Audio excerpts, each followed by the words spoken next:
I'm Deborah Harkness, the author of A Discovery of Witches and the rest of the All Souls series. Whether you're a long-standing reader of the series or whether you've come to it from the television show or you're a brand new reader, you might wonder about Diana and Matthew's children, the twins, Becca and Pip, Rebecca and Philip.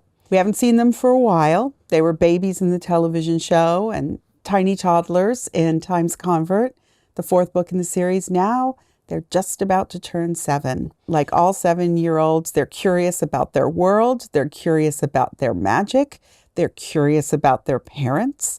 They give us a chance to see and imagine what Diana's life might have been like had she been surrounded by a large, extended family. Because at Ravenswood, Pip and Becca meet their cousins. That means that magic becomes part of their summer, whether it's sailing on the waters off of Boston or digging for clams or playing magical egg and spoon races. It's a great reminder that Diana lived a very isolated, fearful childhood and that her children just might be able to experience something a little bit different.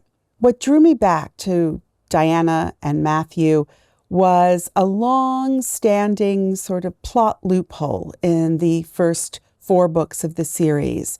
We meet Stephen Proctor, her father, but very little is said about the Proctor family.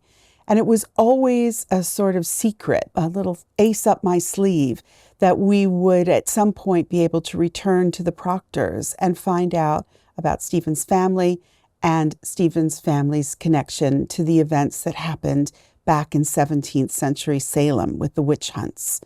As most of you know, the Salem witch trials were one of the last of the great witch panics of early modern England.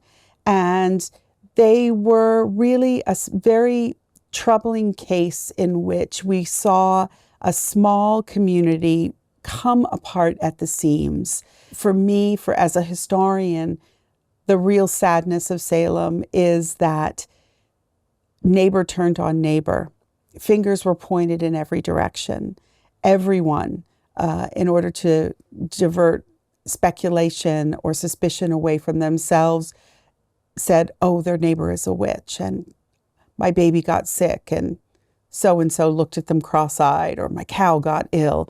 I really wanted to sort of illuminate the ways that the bishops and the proctors have a very different sort of profile when it comes to Salem. Bridget Bishop, who Diana is descended from, was the first witch that was executed. And people have by and large forgotten about her. That's thanks to a little play called The Crucible. And in The Crucible, John Proctor is the lead character. So mostly when we think Salem, we think John Proctor. And that is another one of Diana's ancestors. So I really wanted to explore all of the community tensions, the tensions between individual families, and the way in which all of those tensions come together in our leading female protagonist, Diana Bishop. The title, The Blackbird Oracle, is a reflection of a couple of different strands in the book. Blackbirds have been, for a very long time, a source of curiosity and wonder. In our story, though, the Blackbird Oracle has a more particular connection to Diana and to the Proctor family. The Proctor family live on a piece of land called Ravenswood, obviously a blackbird. And also there are a set of mysterious cards, oracle cards, that enter into Diana's magical practice. And they have blackbirds of various kinds on them as well. When Diana learns about her father's family, she is shocked to discover that, contrary to what her Aunt Sarah Bishop has told her, there are still Proctors living. It's really an expansion of Diana's entire world, her sense of family, and her sense of a magical community, both for her and for her children. She discovers that they all are involved in the practice of higher, darker magic.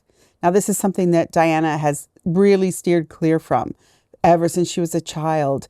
Her Aunt Sarah and her Aunt Emily told her, don't embark on higher magic. It leads to dark things. It makes a witch turn dangerous and turn bad. But Diana is surrounded by conjurations and very different ghosts with hexes and poisons. She needs to make a decision for herself about what her relationship is going to be with the dark path of higher magic.